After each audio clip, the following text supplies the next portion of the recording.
Hello and welcome to another day in paradise, and welcome to another edition of the Unapologetic Negropian. In today's video we are going to be discussing what has been happening in the United States of America. We're going to be discussing the Roe versus Wade case and the rescinding of that case, the possible rescinding of that case. What is going to be the likely outcome of the rescinding of this case? So some of you may know what I'm talking about, others may not. Okay, so what Roe versus Wade was a case back in 1973, which basically gave women the right to have their choice, basically, in certain states. In Texas, actually, this happened, but because this was a Supreme Court case, it meant that it was a federal decision, and basically this decision would have people would be able to use this decision in whatever court throughout the United States because it was a landmark decision. So basically it gave women the right to give their decision on whether or not they would want to have a baby. At the time, it was the case was originally heard in Texas, and because it was heard in Texas at the time, in Texas, you could only have an abortion if the baby was conceived under duress, or if the woman was in a state of being having her life threatened by giving birth. So that was the only choice that you had for giving birth to having an abortion or not. Okay, so if you were in that small percentage of people who did have a baby conceived through being under duress, we can't say the R word, but being under duress, or you had a baby that was conceived, but if you was to give birth, it was likely to put your life in danger. Those are the only two reasons that you had to have an abortion. So, but now those are going to be taken away if the Supreme Court has its way later on this summer. So, I think that it would be unfair for me to talk about this without having the opinion of a woman. And so I have with me today my wife, who's joined us today, who's going to be giving us her opinion on a woman's point of view of whether or not, on what reasons a woman should be able to have an abortion. We just dropped off our daughter, and basically I spoke to you, and you said that you weren't completely pro-choice. Would you mind explaining what you meant by that you weren't completely pro-choice? I think well, first of all, it's a very tough subject, right? Because it's like, oh, you want to pick the sides, like either you're this or you're that, and it's with so many other things in life where we are either left or we are right. You know, there is no gray zone, or we don't really listen to each other, and we don't really try to understand also both sides, because I think both sides have some valid reasons for why they are pro this or pro that. I'm also very careful with my words, because even as a woman, I have no right to, in my opinion, say what I think other women should or should not do, are allowed or not allowed to do, because ultimately it is their choice. I am not that woman. I can only speak for myself. And I think when it comes to speaking for myself and what I as a woman would like to have, would be the choice ultimately to be able to decide. However,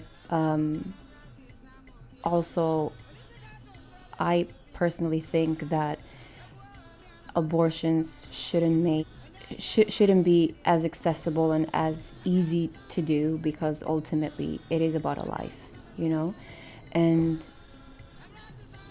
you have to, or people have to take responsibility for what they do.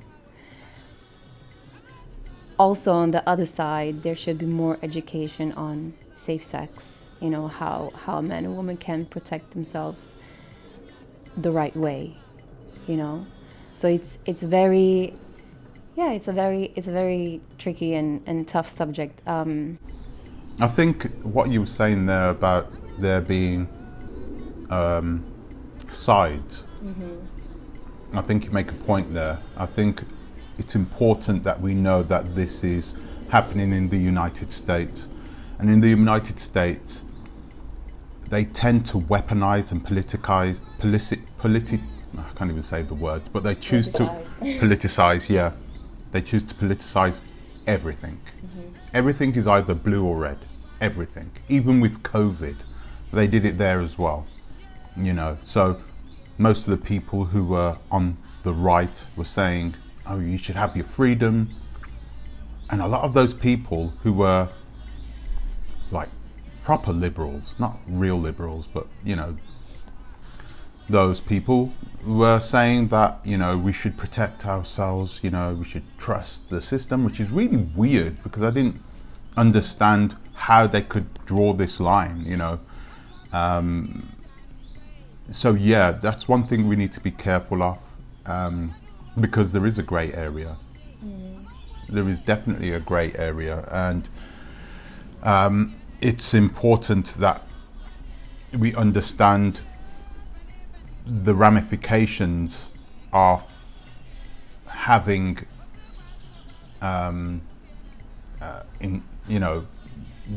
performing the act. I'm trying to be careful with my words. Performing the act, and the responsibilities that come with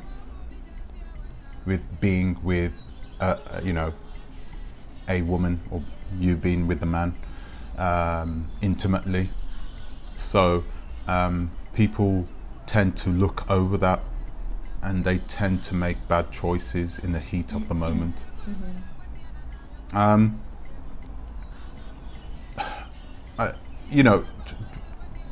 Okay, I explained to you what Roe versus Wade was, basically, right? So you understand, basically, I'm trying to be really, really basic because I've only just told her about this. So they are trying to make it very hard for women to get abortions in the United States, the GOP, okay? They're trying to make it hard, and that is the Conservative Party, you know. They're trying to make it very difficult. The Republicans want to make it difficult for women to have an abortion. And this is basically to make those really good Christians, you know, happy. The evangelicals, the hardcore Christians who believe in life at conception. It's basically to make those people happy. So what do you think? I mean, it's a difficult question to ask, but do you think it's a good thing or a bad thing? Because you can, or do you think that it is both good and bad? What exactly? The changing of this law, or the nullification, getting rid of this law that says that women, it's absolutely a woman's right, no ifs, no ands, no buts. Okay, and saying, giving right-leaning, white conservative men the power to make laws which will make it harder for you to control your body. Yeah, that's what I said to you when we dropped her off at the kindergarten, right? I said to you that one thing I have a big problem with is that not only men, but especially white men, are making decisions about women's bodies. White old men, let's say it like that. And I think that's with a lot of other things as well. You see mainly men and not women having a talk. And it's our body ultimately. We carry the child, we give birth, yet they're having a sit together and a talk about what we should or should not do. On the other hand, I really don't want and cannot tell you whether I think, well, I think it's not good what's happening. But like I said, general, that subject, I think I personally have a little different opinion, like an opinion where I'm just like, let's talk to one another. And also just saying it's 100% a woman's choice, I understand it, but at the same time, maybe I'm more traditional, I would say, when it comes to that subject, because if you and me are making love and then I get pregnant, but yet I don't feel ready to have that child whatsoever, but you do, and you really want to have a child because you really want to be a father, it's your right? There are women who really want to be mothers and who don't care if they have a partner or they're going to be a single mom. They just want to be a mother. They want to have that experience. They want to be able to give their knowledge to a little human being and raise that human being, right? And that's a right. And I think that's where I am kind of in the middle of saying, yes, ultimately it is my right to then make the final decision. However, I also want to hear your opinion, because there are so many good fathers out there that it will be just, I don't know, I think from my personal experience, I've seen a lot of mothers who have a child and make it so difficult for the good fathers to see their children because of their ego, because of their pride, because of their hurt feelings, because ultimately they have a problem with the father, right? But it has nothing to do with the child. And they make it impossible for the father to be able to grow up with their children. Ultimately, a father is as important as the mother. I am not more important to our daughter than you are, So I think because of that, I have a hard time saying I am this or I'm that, and I'm, and I know in politics, you kind of have to pick a side, right? Because you ultimately are making that law, and that law says this and that. How do you make a balanced law? Do we have to pick a side? I think that's part of the way society has been conditioning us to fight amongst each other. Mm-hmm. You're either A or you're B. Yeah. Choose one. Fight. We're the rich people who are in control of the world, and we want you to fight amongst things. Of course, really, but that's an old divide and conquer that is still going on, and a lot of people don't get it. And people don't understand that. People don't understand that the very political system that they see, that they think is important in the United States, what we call what is it, democracy. Mm-hmm. The system has been corrupted by people, rich people, to divide us. Yeah. Why is it that every single time one side says something, the other side has to say the opposite? It's because it's a tactic, but it's not only like globally. I think it's also in a nuclear sense of trying to destroy the nuclear family. I mean, look how many single moms are out there. Why? Is it because they want to be? Is it because men are all so bad? I don't know. I know a woman in Switzerland. I won't say her name, but I know a woman in Switzerland who just, she wanted to have a mixed race baby. Mm-hmm. And she went out and found herself a man, had a mixed race baby. That was it. Thank you. Wow. Yeah. That was it. And she went on about her life with her child. I think it's a boy. I'm not even sure whether she told the guy that she was pregnant. That's terrible. That's a good question, actually. Do you think that if a woman gets pregnant, that she should be legally obliged to tell the man? Yeah. Again, because I do believe in your right and my right. You know, I think there needs to be a balance. I mean, we all shout for equality. We want to be equal to men and stuff, and I feel like it's also very conditional. It's to a certain degree we want to be equal to you, but then with some other things we still go in that man woman sectors, and then we say no, but because you're a man you do this and I'm a woman, you know. And it's like, I just believe that we need to start communicating and listening to each other, not to reply but to really understand, or at least try to understand, because it's pointless for me to speak to you if you just don't understand or don't want to understand my point, because you're so fixated on your perspective, and that's also very understandable, because who am I to judge your opinion, because your opinion has been created throughout your life experiences, and your eye contact is missing when I'm talking. Sorry. You're welcome. When your man is not giving eye contact to you when you're speaking to him, tell him. Okay. Sorry, I was just looking up a statistic. I think it's important that we realize something. And once again, this is about the dynamic of the United States of America, which is different than over here.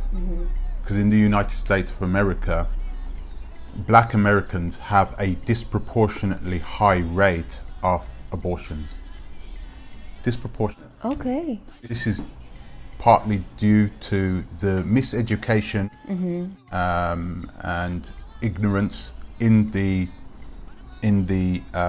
community, in our community. I say our community, I say people who are melanated. Oh, but I cannot speak for that because I don't know. I know, I wasn't. Never going to speak on No, I was something just trying to. I Yeah, was. but Yeah. Thank you for educating me. Yeah. So there is a higher. So the rescinding of this law, Roe versus Wade, for me, is a good thing, because it will save tens of thousands of black lives. Tens of thousands of black lives. Not only will it save them, but it will stop them from having to be aborted in the first place. Because many people will be like, we need to take more precautions before we do this. At this time, at this moment, they're just like, well, something happens, Planned Parenthood, we just go down to the office, boom, boom, boom, you know. Yeah. Planned Parenthood is a terrible organization if you look at it from my point of view. It's, I can't say the word G word, Geno, but it is kind of like, it is just like that. Because you have tens of thousands of black lives being snuffed out before they have a chance to even be born. And for many people who don't want our populace to grow, this is a great thing. No, I understand where you're coming from. Exactly. Seeing it from that perspective, I mean, I like I said, I'm no one to. It's not my right to speak because I don't know. I don't know. You're a woman. No, I mean your reasons why you think it's good. You come from a different perspective. You're thinking about your community. I was more thinking about white men deciding over our bodies. Doesn't matter where you come from, right? But I wasn't specifically thinking of like my people or your people, your community. So I understand why you would be so radical on, you think it's a good thing. It is a very radical thing, or it would be a very radical law to kind of stop or educate people, a radical way of saying, oh, well, if you do it, you have to get this child. And I am more for, we always say you can or you can't, but we don't invest money and time into, building institutions or building communities that educate people. Because ultimately, an uneducated society is a controllable society. Yeah. It's always been like that, What did they do 100 years ago? They used to burn books in the church, because if you're not educated, you will still look up in the sky and say, that was God, that thunder, that's God. And now thunder, okay, how is thunder happening? Because you have the knowledge and the education. And I think cutting more and more access to knowledge and to a society that is questioning, that wants to know the whys and the hows, is ultimately a very naive and very controllable society that you can manipulate however you want. Mm-hmm. Yeah. I didn't really think about it in the first place, but I took a look at the stance that some of these organizations, these NGOs like Planned Parenthood, I looked at Planned Parenthood, I took a look at what they were saying about the possible rescinding of Roe versus Wade, and they were all up in arms. Oh, we can't have this. No, this is absolutely wrong. And of course they would say this. If you look at the history of Planned Parenthood and who it was started by someone who was vehemently racist anyway. Okay. And so if you look at the history of Planned Parenthood and how they have always targeted black women, they really market themselves towards black women, because they don't want black babies in America, and if they can do something to lower that, then that's brilliant. And so they were up in arms about this news. And the strange thing is that Black Lives Matter were also up in arms about it. Black Lives Matter were like, oh, what's going on here? We can't have this. This is terrible. Women, it's a woman's body. It should be a woman's right. And it's like, wait a minute. The overturning of this law will save more black lives than what Black Lives Matter as an organization will save in its entirety, ever. So how can you stand there and be against this law, the overturning of this law? You shouldn't be. You should be promoting it. You should be saying, oh, this is a really good thing for Black Lives Matter. We at Black Lives Matter support this. Why? Because it's going to save tens of thousands of black lives. You understand? So it's really weird to see the dynamic between these organizations, the fact that it's being politicized, and how people are having to tread carefully now, because it's making certain people look stupid, and certain organizations, it's making them look hypocritical in a way. It hasn't happened yet. It's likely to happen, because the GOP has control of the Supreme Court. The Supreme Court judges, most of them are more right-leaning, so it's likely to be overturned. And you're having a lot of women out there now who are saying, "Oh, it doesn't matter. These women are just going to go elsewhere. They're going to go somewhere else to have their abortions now. It's not going to make a big difference. It's not going to make a big difference. Leave it be. It doesn't matter then if it's not going to make a big difference." What it will make a big difference to is to those people who perhaps don't have the money to go out of state to have an abortion, who will try and find a doctor to do it, on the cheap end somewhere. That's what we don't want to go back to, and that can be extremely dangerous for many women.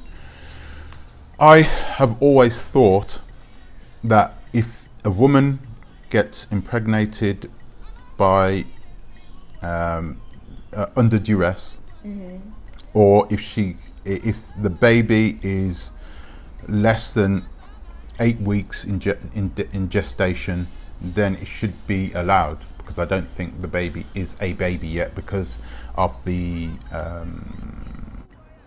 nervous system. Nervous system, yeah. Once the nervous system, I believe, is intact, it's ready, and the baby can feel, at 3 months the baby can feel, the baby can do things. It's burping, it's it's dreaming. There is no way we should have the right to take away that child's life because I don't have the money for one now, or it's not really a good lifestyle decision for me to make right now. No, there needs to be absolutely a very, very, very good reason for that child to not be given that life. Okay, so I'm going to leave it there, guys. I'm going to leave it there. I'd like to thank you for watching. I'd like to thank my wife for joining us today, and I'll see you in the next one. And guys, please, if you have an opinion on this, if you think I'm wrong or right, if you think I'm wrong or right, yeah, let us know in the comment section below. It'd be really good to hear your opinion on this. Okay, so thanks for watching. I'll see you in the next one. Ta-ra a bit.